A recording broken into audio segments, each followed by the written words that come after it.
Hello guys, in this video I will cover the topics that are CSMA protocol, types of CSMA protocol and the behavior of persistent methods. So let's start. First of all, I will discuss what is CSMA protocol. CSMA refers to Carrier Sense Protocol. इसका मतलब क्या है कि कभी भी अगर किसी frame को सेंड करना है सेंडर से रिसीवर तक, तो उसको क्या करेगा, पहले मीडियम को उसको सेंस करेगा, उसके बाद ही हम लोग अपने फ्रेम को सेंड करेंगे। ठीक है, तो क्या लिखा है, to minimize the channel of collision and therefore increase the performance of the CSMA method was developed. मतलब हमारा जो कोलाइजन था उसको हमें क्या करना था, मिनिमाइज करना था। ये हमारा बेसिक टास्क था। अभी तक हमने देखा कि अलोहा के केस में कि कितना ज्यादा कोलाइजन हो रहा था।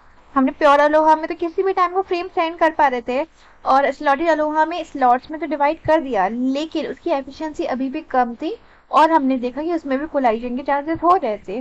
तभी हम लोग लेके आए अपना सीएसएमए प्रोटोकॉल। इसमें क्या होगा, कोलाइजन के चांस थोड़े से कम हो जाएंगे एज कम्पेयर टू अलोहा और इसकी परफॉर्मेंस जो हो जाएगी इंक्रीज हो जाएगी। उसके बाद क्या है, अगर हम लोग बात करें प्रिंसिपल्स ऑफ सीएसएमए, इसका मतलब क्या है, सेंस बिफोर ट्रांसमिट और लिसन बिफोर टॉक। इसका मतलब क्या है कि यही जो मैंने आपको बताया था ना कि अगर जैसे ये वाला है, ये हमारा क्या है, सेंडर है। इफ सपोज इसको यहाँ रिसीवर को अपना डेटा सेंड करना है, तो पहले क्या करेगा, अपनी ये हमारा ये क्या है, हमारा रास्ता है। ठीक, रास्ता मतलब यहाँ पे नेटवर्क है या सिग्नल है, वो यहाँ पे ट्रांसमिट यहीं से ही ट्रांसमिट करेगा।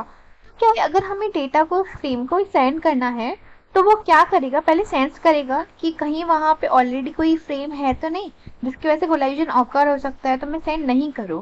तो यही देखेगा कि उस टाइम मैं सेंड नहीं करूं जब कोई और फ्रेम अपना सेंड कर रही है डेटा।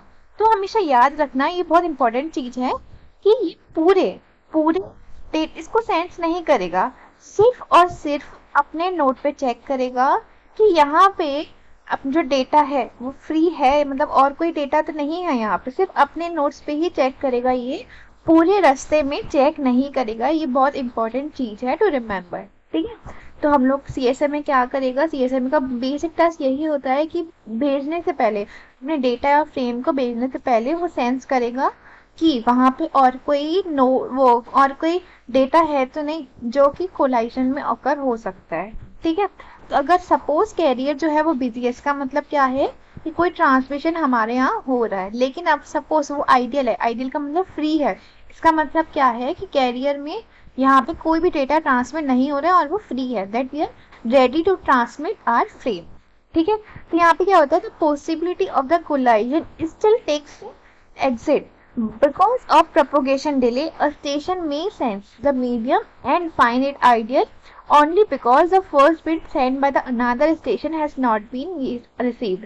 इसका मतलब क्या है कि यहाँ पे ऐसा नहीं कि कोलाइजन होगा नहीं, कोलाइजन हमारा होगा अभी भी, लेकिन क्या है, प्रोपोगेशन डिले होगा। यहाँ पे इंपॉर्टेंट फैक्टर है कि अलोहा में प्रोपोगेशन डिले नहीं था, लेकिन यहाँ पे प्रोपोगेशन डिले है। प्रोपोगेशन डिले मतलब यहाँ पे डेटा को सेंड करने से पहले वेट करना पड़ेगा, मतलब सेंस करना पड़ेगा कहीं और कोई डेटा सेंड तो नहीं कर रहा है। तो यहाँ पे क्या आ जा रहा है, हमारे प्रोपोगेशन डिले आ जा रहा है। और क्या करेगा, अगर वो आइडियल है तो यहाँ पे आइडियल का मतलब क्या है कि यहाँ पे क्या लिखा है कि an a station sends a medium and find it ideal only because the first wait send by the another station has not been received. इसका मतलब क्या है, सपोज आइडियल फील हो रहा है, इसका मतलब क्या है कि सपोज यहाँ एक सेंडर है, उसने रिसीवर को अभी तक डेटा नहीं सेंड किया है, इसकी वजह से भी इसको आइडियल लग सकता है। ठीक है, इसकी वजह से क्या हो सकता है, कोलाइजन हो सकता है। हम लोग सोचेंगे कि ठीक है, हमने तो पता चला कि और कोई जो नोड है या फिर जो सेंडर है वो डेटा को भेज नहीं रहा है, इसका मतलब कि अभी तक मैं डेटा भेज सकता हूँ। इसकी वजह से क्या होगा, हम लोग सोच सकते हैं कोलाइजन तो होगा ही नहीं बिल्कुल भी, लेकिन ये गलत है, क्योंकि ऐसा हो सकता है कि सेंडर ने भेज दिया हो अपना डेटा या फ्रेम को, लेकिन वो अभी तक रिसीवर के पास रिसीव नहीं हुआ हो। इस चक्कर में जो हमारा जो सेंडर है, दूसरा सेंडर है, उसको लग रहा हो कि नहीं हमारे यहाँ जो पाथ है वो फ्री है और हम लोग का जो टास्क है वो कोलाइजन फ्री होगा, तो ये गलत है। तो यही है सीएसएमए में। अब हम लोग बात करेंगे टाइप्स ऑफ सीएसएमए। ये क्या होते हैं, 4 तरह के होते हैं, लेकिन बहुत जगह आपको ये 3 भी मिल जाएंगे, that is 1 persistent, P persistent और O परसिस्टेंट। ठीक है, तो 1 परसिस्टेंट का मतलब क्या होता है, प्रोबेबिलिटी ऑफ 1। प्रोबेबिलिटी यहाँ पे कितनी होती है 1 है, और p परसेंटेज का मतलब क्या होता है कि 0 से 1 के बीच में प्रोबेबिलिटी होगी, 0 परसेंट का मतलब होता है सिर्फ 0 प्रोबेबिलिटी होगी, ठीक है। फिर ये क्या CSM है CD और CSM है CA, ये इसका मतलब क्या होता है CD मतलब कोलाइजन डिटेक्शन और कोलाइजन अवॉइडेंस, ये हम लोग नेक्स्ट क्लास में डिस्कस करेंगे। अभी हम लोग ये टाइप्स ऑफ CSMA के बारे में डिस्कस करेंगे, ठीक है। फिर हम लोग चलते हैं 1 परसेंटेज क्या होता है। 1 परसेंटेज का मतलब क्या है, अगर क्या है सेंडर को, ये अपना ये है सपोज लिंक्स है, ये सेंडर को अगर रिसीवर को डेटा फ्रेम भेजना है तो वो क्या करेगा, कंटिन्यूसली भेजते जाएगा, उसको कंटिन्यूसली सेंस करते जाएगा, अब डेटा रेडी है क्या सेंड करने को, अब डेटा रेडी है क्या सेंस करने को, ऐसी बार बार भेजता ही जाएगा। यही हमारा क्या होता है 1 परसेंटेज में। इसमें क्या लिखा है मैंने, before sending the data the station first returns to the channel to see anyone else is transmitting the data at that moment. अगर वो देखो पहले क्या करेगा, जो डेटा उसको भेजना है ना, उसको भेजने से पहले वो क्या करेगा, देखेगा कि कई चैनल पे मतलब वो फ्री है कि नहीं, मतलब और कोई जना तो है नहीं जो डेटा को ट्रांसमिट करना चाहता है। अगर उसको मिला कि वो चैनल आइडियल है तो वो क्या करेगा, ट्रांसमिट करेगा फ्रेम को, और अगर वो बिजी है तो अभी ट्रांसमिट नहीं करेगा। लेकिन ये इंपॉर्टेंट फैक्टर है कि वो कंटिन्यूसली उसको बार बार करते रहेगा जब तक वो आइडियल नहीं है।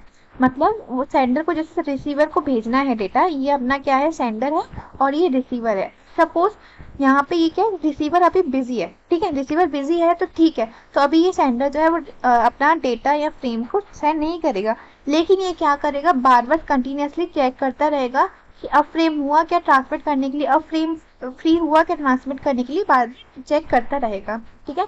इसकी वजह से इसको क्या कहते हैं 1 परसेंटेज कहते हैं हम लोग। इसमें क्या होता है कि देखो यहाँ पे since the station transmits the frame with the probability of 1 when the carrier or channel is ideal, the scheme of CSMA is called 1 percentage. इसका मतलब यही है कि यहाँ पे क्या स्टेशन को क्या करना है, अपना डेटा या फ्रेम को ट्रांसमिट करना है। यहाँ पे क्या होता है, प्रोबेबिलिटी क्या होती है ट्रांसमिशन की 1 होती है, जिसकी वजह से क्या कहा जाता है, इसको 1 परसेंटेज CSMA कहा जाता है। अभी मैंने बताया था आपको 1 परसेंटेज का मतलब क्या होता है कि यहाँ पे हमारी प्रोबेबिलिटी कितनी होती है 1 होती है, जिसकी वजह से इसको 1 परसेंटेज CSMA कहा जाता है। और यहाँ पे अगर प्रोपोगेशन डिले की बात करें तो यहाँ पे इम्पोर्टेंट फैक्टर है ये, क्योंकि जितना ज्यादा प्रोपोगेशन डिले होगा उसकी वजह से परफॉर्मेंस क्या हो जाएगी, डिक्रीज होती जाती है, ठीक है। ये याद रखना, जितना ज्यादा प्रोपोगेशन डिले होगा उसकी वजह से क्या होगा, हमारी परफॉर्मेंस क्या हो जाएगी, कम होते जाएगी, ठीक है। अब हम लोग चलते हैं। अब देखो नॉन परसिस्टेंट क्या होता है। नॉन परसिस्टेंट का मतलब क्या है, अगर हमें सेंड करना है तो उसकी अगर जैसे हम लोग सेंड करना है अगर डेटा या फ्रेम को, तो क्या करेगा स्टेशन, क्या करेगा पहले सेंस करेगा चैनल को।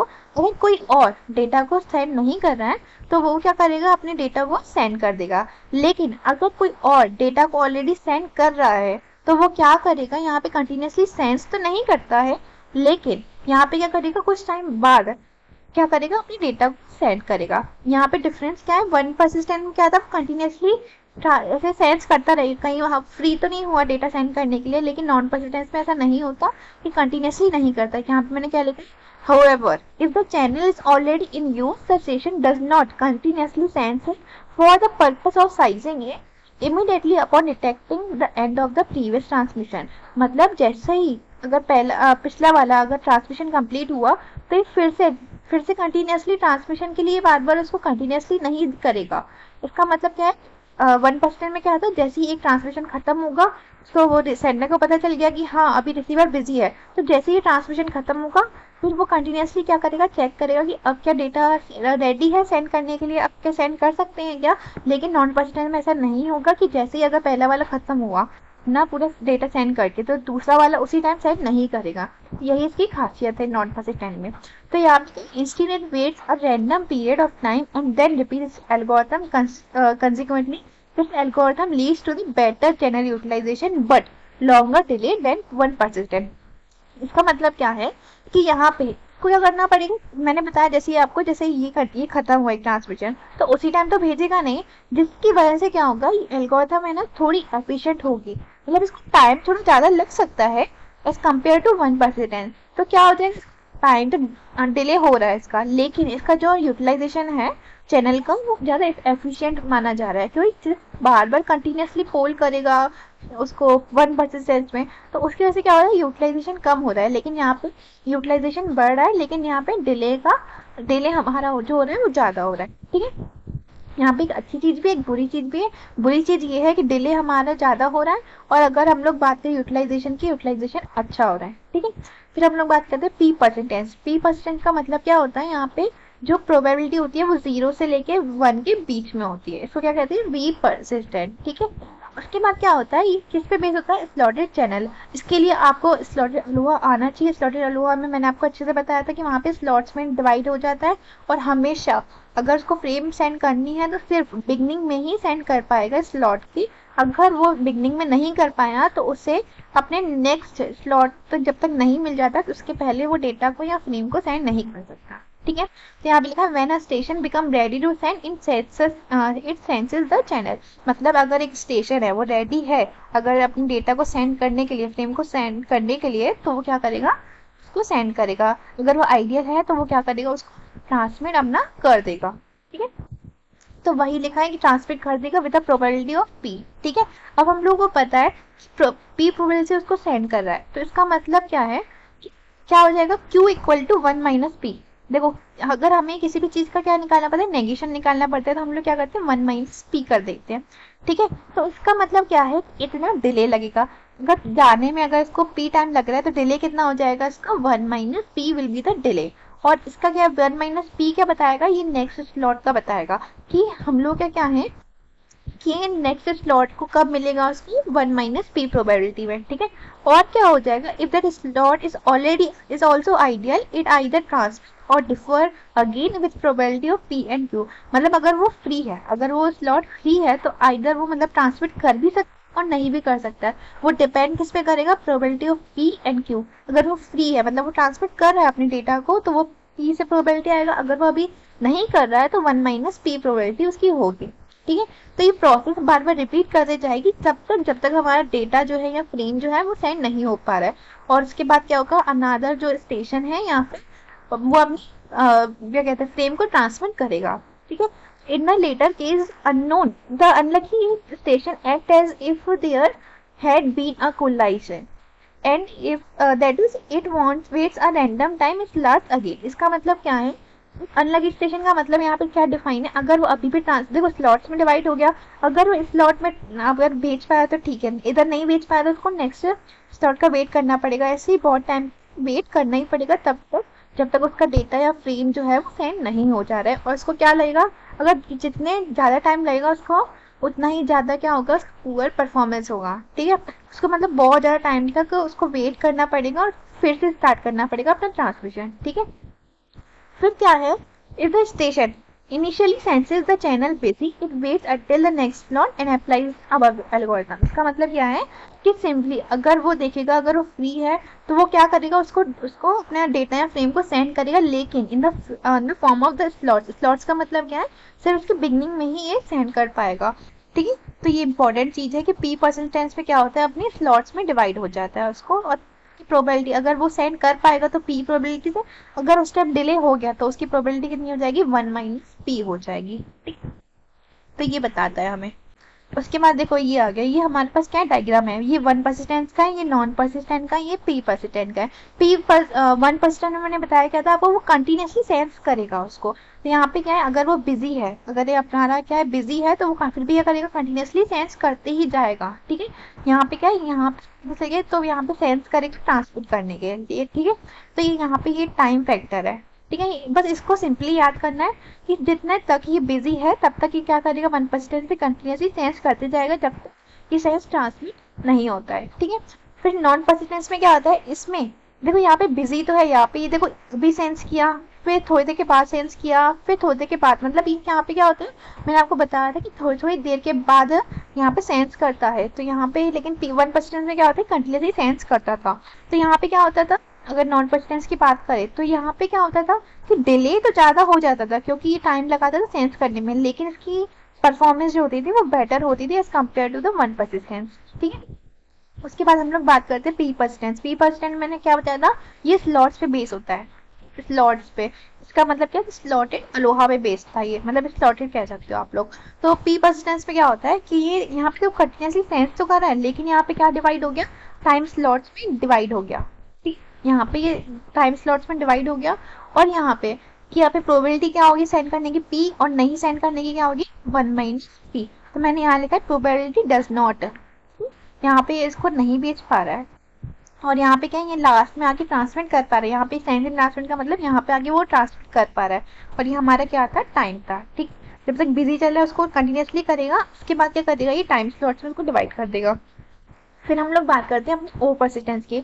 इसमें क्या होता है कि each node is assigned transmission order by a supervisory node. मतलब क्या होता है एक सुपरवाइजरी नोड है हमारा, वो क्या असाइन कर देगा एक ट्रांसमिशन का ऑर्डर बता देगा। ऑर्डर का मतलब क्या है, पहले तुम जाओगे, फिर ये वाला जाएगा, फिर ये वाला जाएगा, एक ये वाला जाएगा। मतलब एक सुपरवाइजरी नोड है वो असाइन कर देगा ट्रांसमिशन के लिए कि पहले कौन सा जाएगा देन दूसरा कौन सा जाएगा। तो इसमें यही होता है each node is assign a transmission order by a supervisory node. Supervisory मतलब कोई उनका जैसे बॉस होता है ना, तो वो असाइन कर देगा कि पहले कौन सा नोड ट्रांसमिशन में जाएगा फिर कौन सा जाएगा। ठीक है, तो ये हमारा क्या होता है ओ परसिस्टेंट सीएसएम है।